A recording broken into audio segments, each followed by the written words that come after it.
Hello students, this would be the next class of my second unit of FRM, that is your first elective of third semester.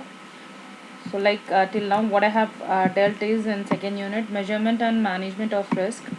Measurement here, after having identifying risk, like in the first unit what we have discussed is all about risk, types of risk management process, methods, reporting process and all we have dealt in the first unit. So mainly that was like risk identification and all. So in the second unit what we have to do, like for identifying the difficult risk and all, the next step would be to measure the risk as such. So here the next step is to measure the risk. So what we I have explained you in my last class is all about the measurement of credit risk. Here the probability of default assets. Default means failing in performing the obligation means the duty. So likelihood that counterparty will default on its obligation. So means any buyer or the seller, any one of the party. An agreement means both parties will be there. A buyer, either the buyer or the seller. So over here, so in performance of the duty, that the seller has to provide the raw materials or the shipments on time according to the contract, as well as the buyer has the contract that he has to pay the money on time. So both the things, unless both the things are done, duty is said to be at default if it is not done on time. So it's like probability of default on both the parties. So that should be measured as it. So the background of the person, both the buyer and the seller, everything has to be observed over here for measuring the credit risk as such. So exposure at default over here means the outstanding amount that has to be paid at the time of default. Outstanding is nothing but the due amount that has to be paid. So that default amount has to be considered over here. The loss given default over here means that's probability means between two parties. Exposure means the amount that is left has to be taken over. That's due amount, which is a default, which is not expected to come to us. Loss given default means the fraction of exposure that can be recovered through bankruptcy proceedings. So at the end, the case will be over here. How you are going to survive with little bit bankruptcy proceedings as such. Next is like risk measurement of credit portfolio.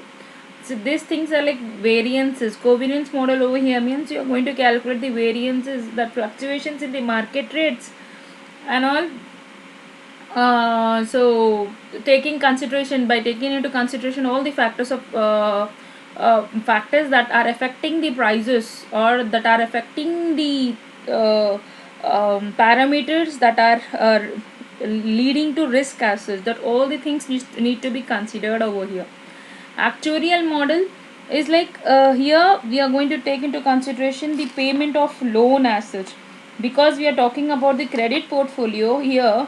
The main factor will be payment of in banks and all is being used. The actuarial model is used in banks and all, where what is measured over here is the payment, the historical losses that are being used over here.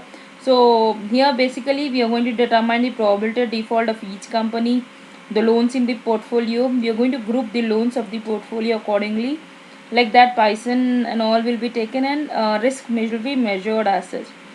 Whereas your Metron based simulation model over here also we are going to take into consideration the probability default only, but the case is over here probability distribution as such. Here it is very helpful in market variables in line with simulation of assets value. So credit risk is being taken into consideration with market risk, and it is very easy to link both of them as such. Macroeconomic default model over here, this means that it's not a small scale. Macro means it on a large scale as such. So here taking into consideration the economic consideration conditions, defaults are considered to be independent. Defaults means the failures of performing the duties and all will be taken into consideration. But the probability of default of all loans and all which has been taken is expected to change when the economy also changes as such. So this what was about the credit portfolio. Whereas the measurement of market risk, they are altogether four: sensitivity analysis, scenario analysis, testing, and value at risk. Sensitivity analysis was like how sensitive the market could be, how it could affect the market value as such. So here it does basically it means what if analysis will be measured. So basically it is used to determine how changes in market would affect the value of the portfolio on a whole. So one factor, how it could affect the entire portfolio will be measured over here under the sensitivity analysis. The next one is scenario analysis. It is very similar to sensitivity analysis, but here the case is different. Here what you are going to consider is, we are going to consider different scenarios and the risk that has been affected. The parameters we are going to take into consideration those, and simultaneous changes also will be considered under the risk factors. Whereas stress testing, it's like we are going here it's like we are going to identify the extreme events that could trigger catastrophic losses, harmful losses. So it is like basically how portfolio would react to small or more bigger changes as such, that will be measured over here under the stress testing as such. Under this, you have different types of stress testing: historical, customized, and reverse stress testing. Historical means basically over here, depending upon the previous situation, if at all it happens again, how we are going to deal with it, that will be measured over here under the historical stress test. So basically it tests the healthiness of a portfolio by analyzing what will happen to the portfolio. Particular adverse and unexpected movement which occurred in the past would again occur in the near future. Like the examples are Russian crisis, because the value of Russian ruble, that is the currency, was decreased like anything, and 9/11 attacks, ULA Familian, and Black Monday assets. The next one is customized stress testing. Here that is basically these are related to economical, political, and financial crisis. Whatever arises, that situation will be taken into consideration, and the shocking correlation between the both will be calculated. Like let's say nowadays the GDP of India is into negative. So what we are going to do is we are going to calculate, we are going to correlate the country situation with that of the GDP, with that of the corona and all. Then we are going to, what sort of stress the country has been gone through will be calculated using this customized stress test as such. So that sort of correlation need to be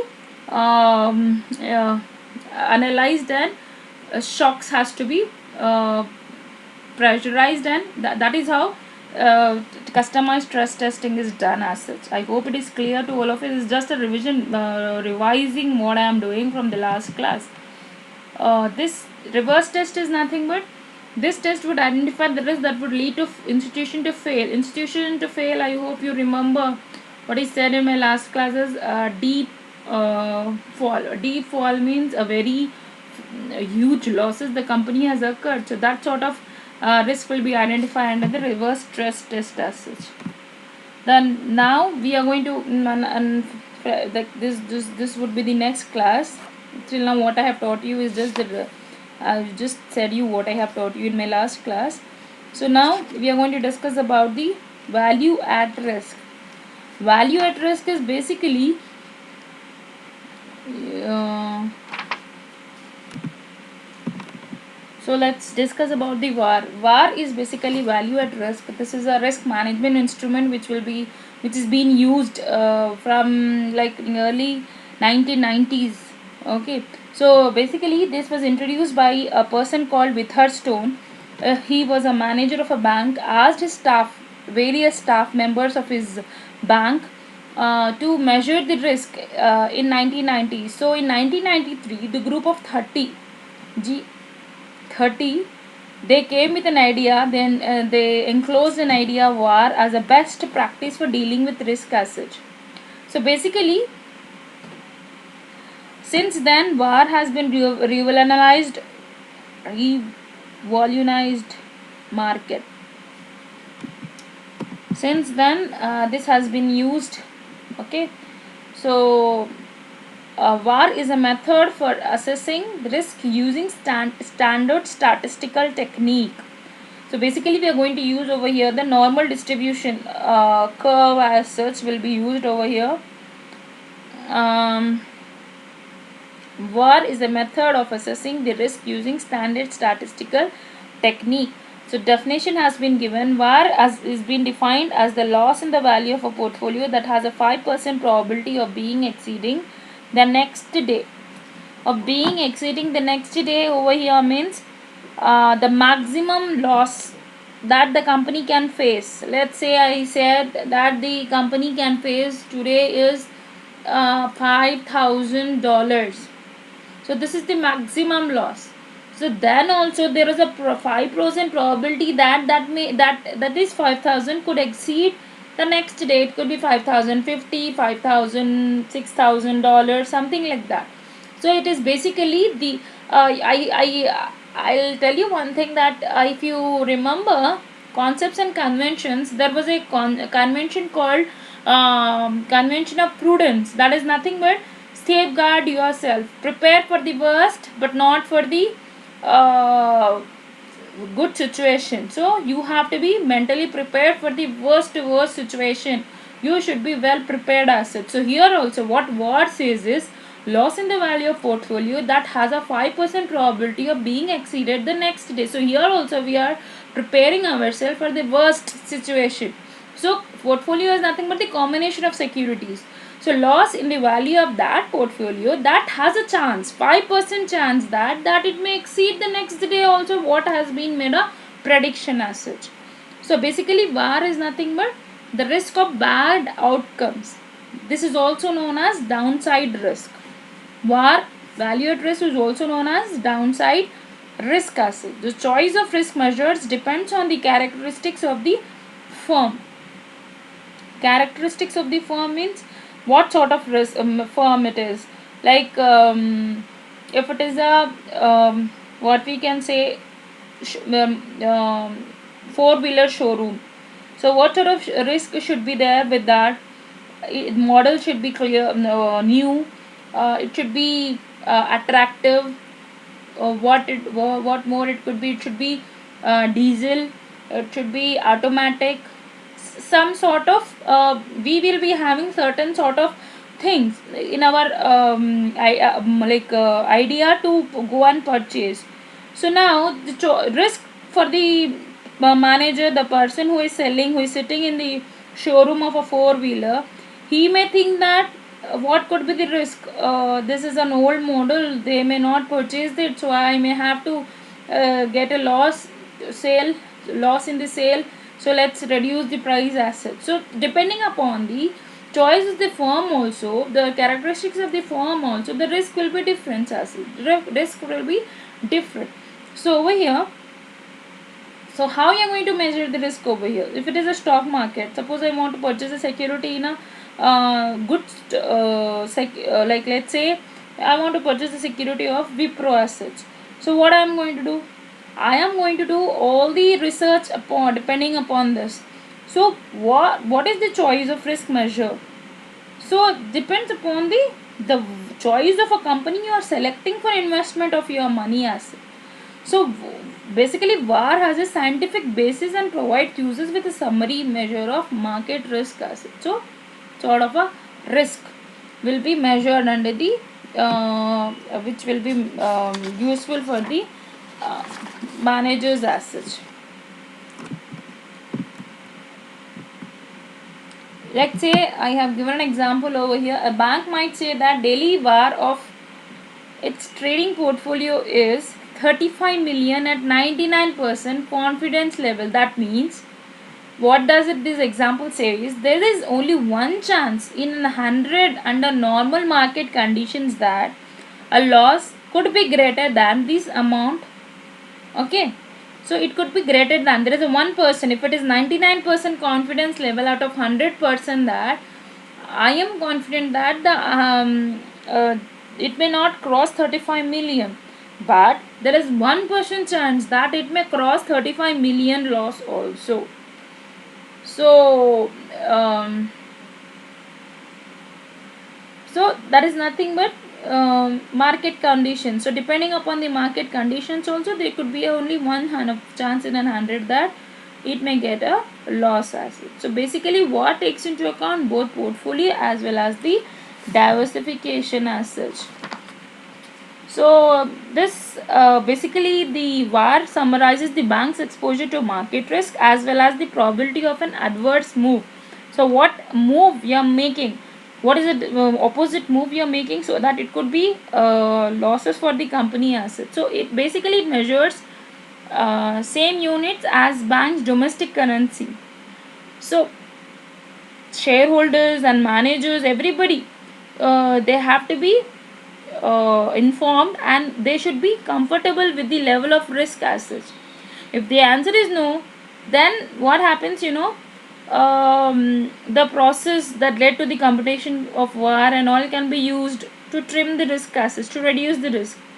So basically VAR takes into account both portfolio diversification and leverage effects.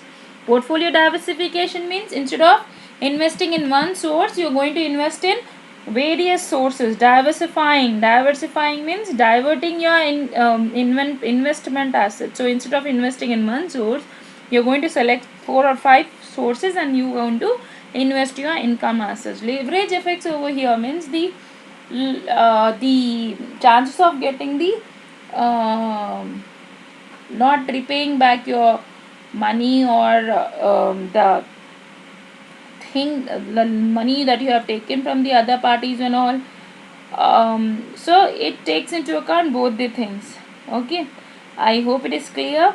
So distribution assumptions for risk is basically, here we are going to take into consideration the normal distribution table will be taken into consideration and analysis will be done. When you're talking about 95% confidence level, 99% confidence level, so there will be a chances of probability over here. So you're going to take normal distribution into consideration. This I am going to tell you in my next class, the problems and all. So now I'll just explain you about this.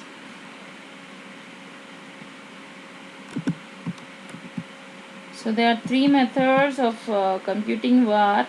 The very first one is delta normal method. So basically this method assumes that individual assets returns are normally distributed. Normal distribution need to be taken into consideration. If given a chance, I'll just show you that.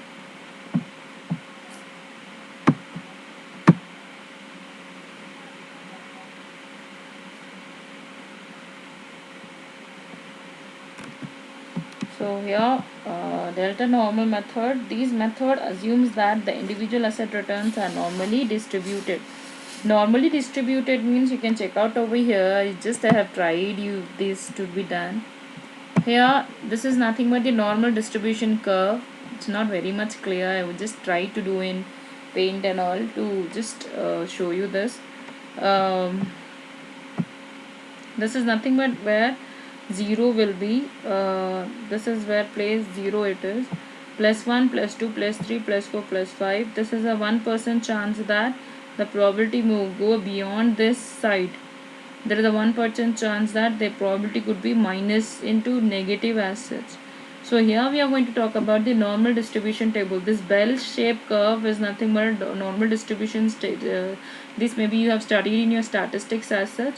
So probability could be that out of 100 chances, there could be a probability that it may go beyond this, either the right side or the left side assets, depending upon the chances as such. So here also what this says, this method assumes that the individual assets and all, whatever they are depending upon the normal distribution. So variance and covariance matrix correlation for all risk factors are computed from historical data for a period of 3 to 5 years as well. So this will be calculated and computed. Since the portfolio return is a linear combination of asset returns, it is normally distributed. Okay, so once this is done, the portfolio risk is computed by using forecast of volatility and correlated for each risk factor as such. So for each risk we are going to calculate the volatility as well as the factors those are risky for the project as such. Okay, those all will be taken into consideration. So we are going to do problems on this delta normal. It's not called as delta normal method, but we are going to do the problems on VAR using the variances and covariances for 3 to 5 years, and we are going to calculate the maximum loss that the company is going to face by using the beyond the target level as such. The next one is historical simulation method. Historical simulation method is basically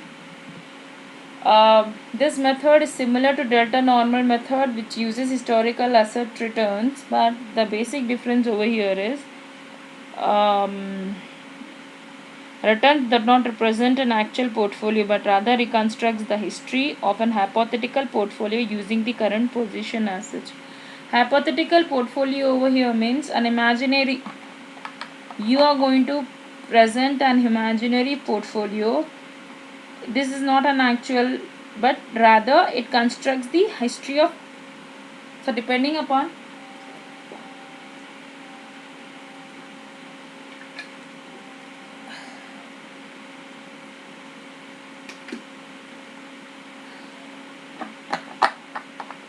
so basically the portfolio risk is computed uh, the, by taking into consideration the hypothetical means not real, imaginary portfolio will be prepared by using the history and by using the current position also.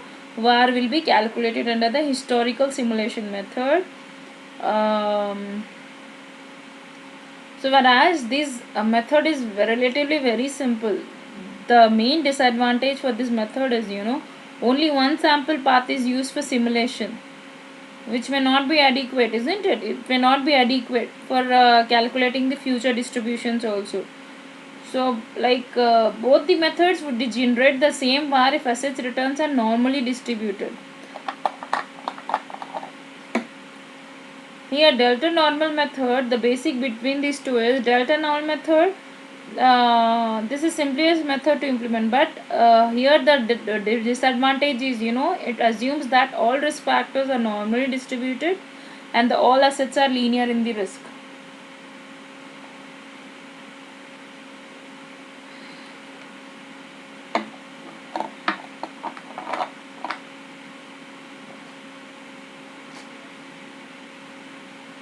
The another one is Monte Carlo method.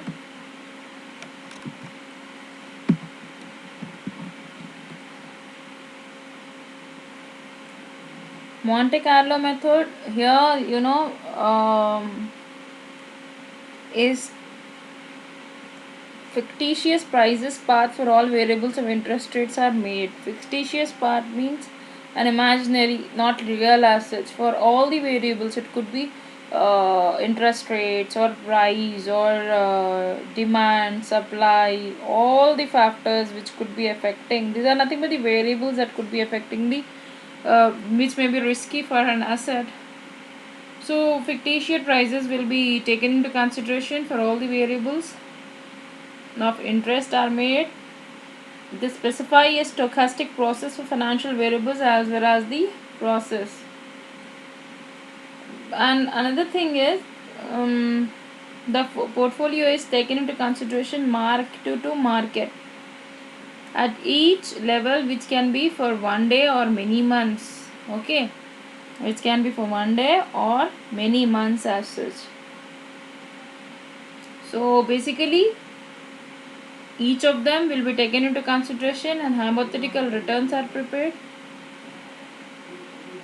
and then it is used to compile a distribution of returns from which a VAR figure can be measured as such. So basically each and every method, what you are going to do is, mark to market. Mark to market means at each level of situation where portfolio is being affected, everything will be marked.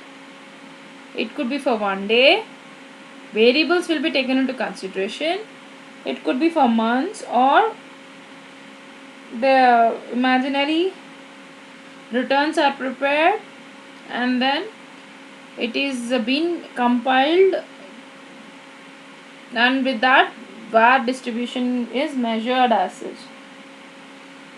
So this is most sophisticated because it take into consideration non normal distributions or non-linear assets also. Means not only normal but the non-linear assets also they take into consideration, which are not linear, which are not correlating assets. That sort of assets also they take into consideration, but requires works on computers and a good understanding of the underlying stochastic process as such. And basically there are some cautions also for usage of VAR.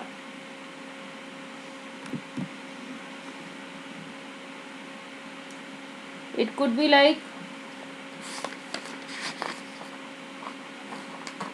it does not describe the worst lost, because in VAR calculation with 99% confidence level, there is only 1 in 100 possibility that actual loss will may exceed the VAR estimates.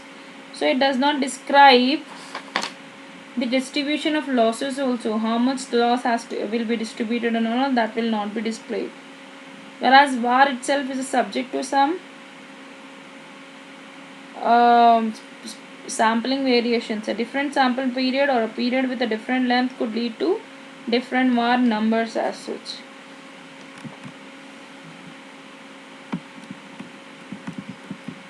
So this is what it is. So then the next method is here about the value of risk. I am going to tell you in my next class the problems.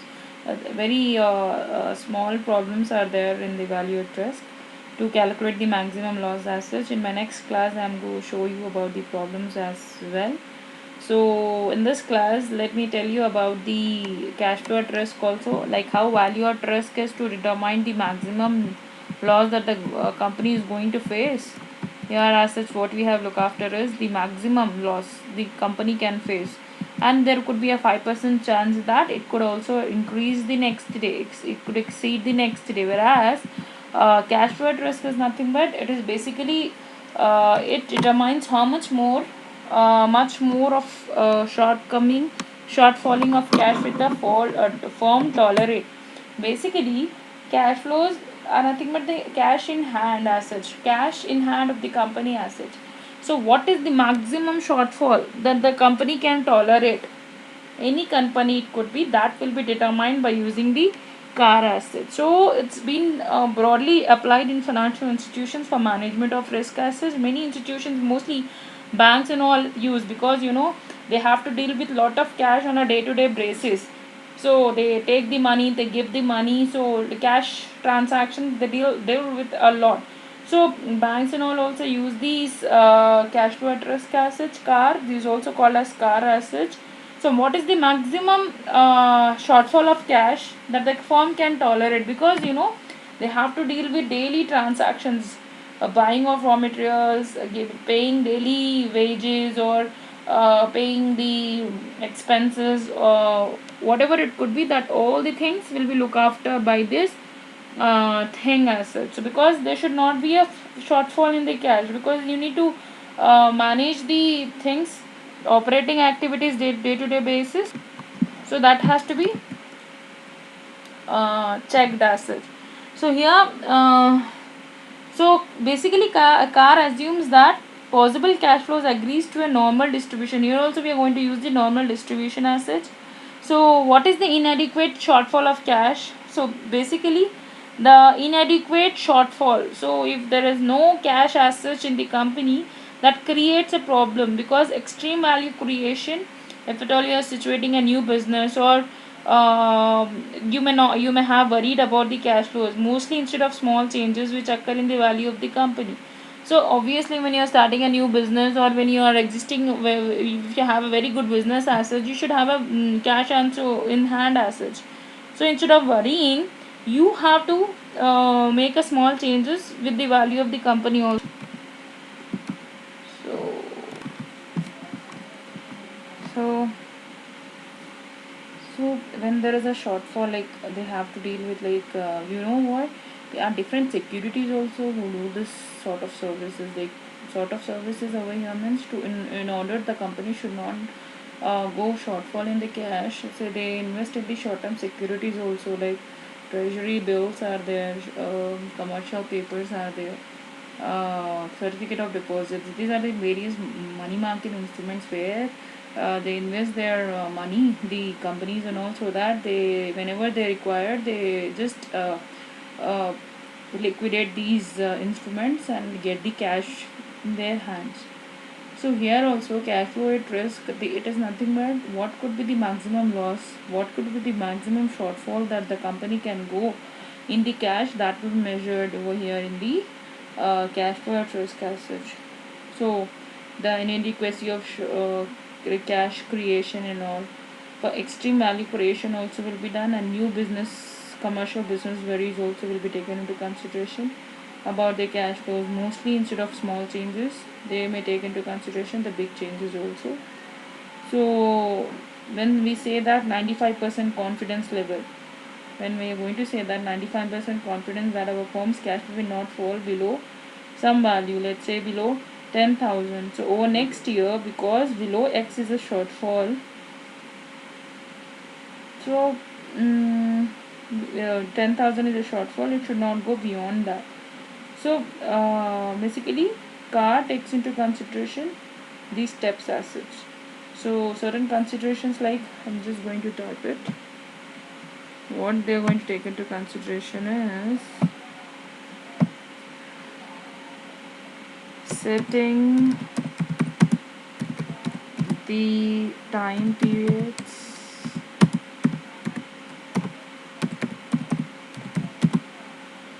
and the confidence level.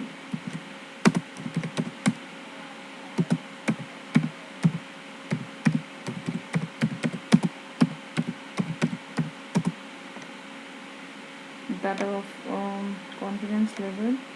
Next one is plotting. So here setting the time periods means it could be like uh, 1 week, 1 month, 6 months, 1 year, something like that. That has to be set. The time periods need to be set it, and their confidence level also. Basically, normal distribution confidence level will be taken into consideration. 95% confidence level, that means 5%. We are doubt that that may not exceed, but 95% we are confident that it may not exceed as such. So that shortfall. So there will be three basically: 95, 97, and 99. So for 95, 5% will be 95% will be confident that it may not go shortfall.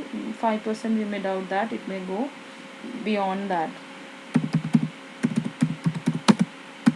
Plotting of cash. So cash flows.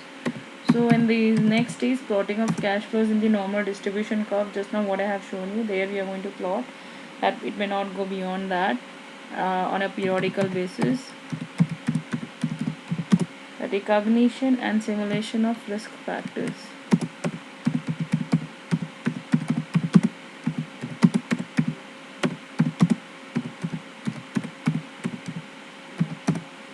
Recognition and simulation of risk factors here means we have to recognize the points where it is important to be considered that they may occur the risk as such. Suppose daily our expenses are some 10,000 or 15,000, something like that.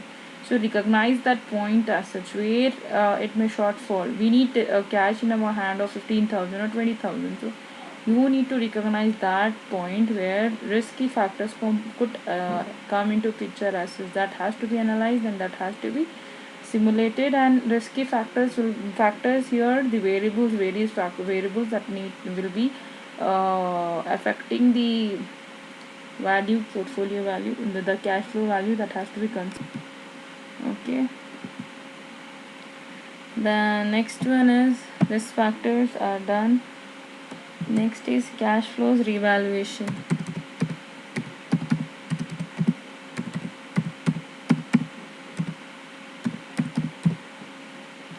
Cash flow revaluation here means if at all any changes need to be made, improvement need to be made, that has to be done in the cash flow revaluation. You are going to revalue it.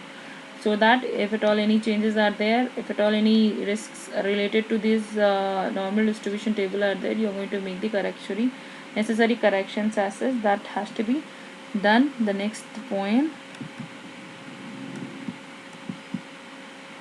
the next factor is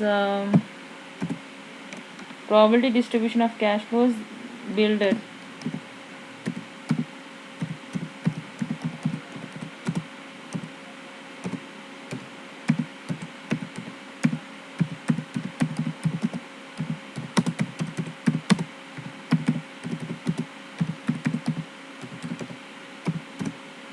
So that has to be taken into consideration. The probability distribution, what's the probability out of 100,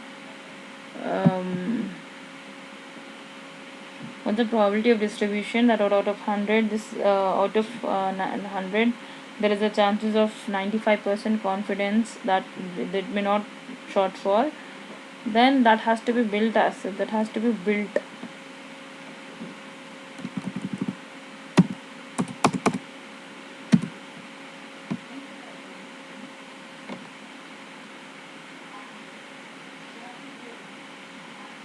So basically the formula for this is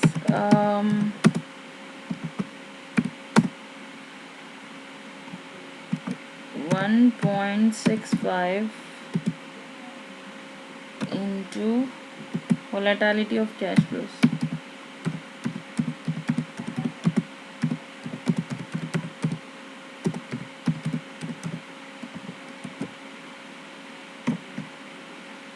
So here at 95% confidence level, it will be 1.65. The value of the table value will be 1.65 when it is a 95% confidence level of normal distribution. The table value or the confidence value will be 1.65 as such into the volatility of cash flows in order to get the maximum shortfall in the cash asset.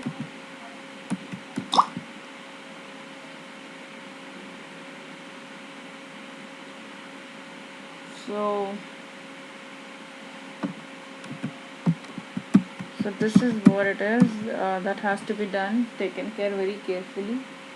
And so problems and all I'm going to start in my next class. So what we have done till now,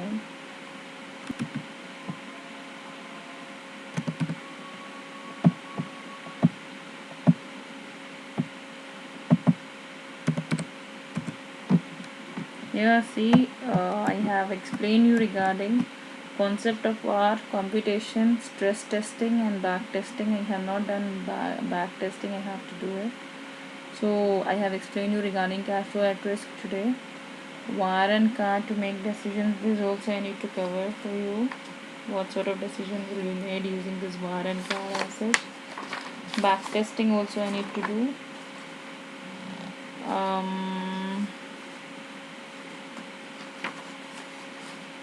Okay, non-insurance methods also are there to be dealt with. This is all the things. And then what I am going to do is, there are problems in this VAR car, like very small under VAR car, but in VAR one big problem is there. It's quite easy, like calculating the variances and covariances as such. Then comes the asset liability management. Under this you have problem in capital adequacy, very small problems over here. So interest rate risk and liquidity risk. Credit risk, you have few problems over here also. What is important in this chapter is asset liability management evolution concept and RBI guidelines is very important. For long marks he ask theory mostly in this subject, they ask theory as well, few problems, very two or three problems, something like that. So what is important under this for problems is the use of PM as such. This we are going to discuss in afterwards as such. So this is what it is, capital adequacy. So I have done only this value at risk and cash flow at risk, very few of it. So in my next class I'm going to cover more of it. the problems I'm planning to, but there is no like what is the source, how I am going to do the problems and all. That is a bit difficult because they have given a tab as your college has given a tab to as management, but I have to be more. My hand should be good on it so that fluency should be there while explaining also the problem. I may end up writing only and I'm not able to explain you properly. It is used, so it's like that. So what I am going to do, I'll wind up the class here only. So for financial risk management.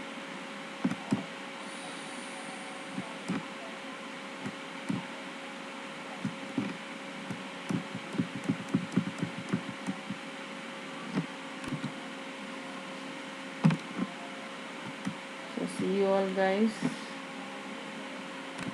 Bye all of you.